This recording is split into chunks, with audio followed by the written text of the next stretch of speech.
મિત્રો, સ્વાગત છે આપ સર્વેનું જીડીપીએલ જૂનાગઢ ન્યૂઝમાં અને સ્મરણ કરીએ જલારામ બાપાનું।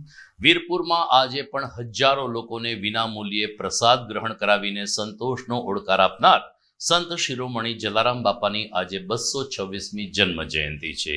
જલારામ બાપા માત્ર લોહાણા સમાજના નહીં પરંતુ સનાતન ધર્મના યુગ પુરુષ રહ્યા હોય સર્વ ધર્મના લોકો જલારામ બાપાને આજે વંદન કરે છે અને એમને યાદ કરે છે। જલારામ બાપાના સ્મરણ સાથે જોઈએ આજના મુખ્ય સમાચાર। કમોસમી વરસાદને કારણે જંગલના રસ્તા ધોવાઈ જતા તંત્રએ વચલો રસ્તો કાઢ્યો। 31 ઓક્ટોબરની પરિસ્થિતિ જોઈ પરિક્રમા અંગેનો નિર્ણય લેવા કલેક્ટરે લોકોને જણાવ્યું, વરાપ નીકળશે તો તંત્ર યુદ્ધના ધોરણે રસ્તા બનાવશે। ધર્મનગર જૂનાગઢ બન્યું જલારામમય। હવેલી ગલી સ્થિત જલારામ મંદિરે ભવ્ય અન્નકૂટ દર્શનનો લાભ લઈ ભાવ વિભોર બનતા રઘુવંશીઓ। માંગલ્ય પાર્ટી પ્લોટ ખાતે જલારામ જયંતિની 226મી જન્મ જયંતિ નિમિત્તે સમૂહ પ્રસાદ અને રક્તદાન કેમ્પના થયા આયોજનો।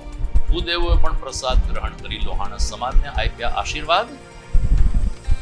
કમોસમી વરસાદને પગલે જૂનાગઢ અને ગીર સોમનાથ જિલ્લાના ગામડાઓની મુલાકાત લઈ ખેડૂતોની વ્યથા જાણતા રાજ્ય સરકારના મંત્રીઓ અને મરેલા ઉંદર સાથેનું ખાદ્ય તેલ આરોગતા મુસ્લિમ મહિલાના પેટમાં અસહ્ય દુખાવો ઉઠ્યો, સિવિલ હોસ્પિટલમાં સારવાર અર્થે ખસેડાયા।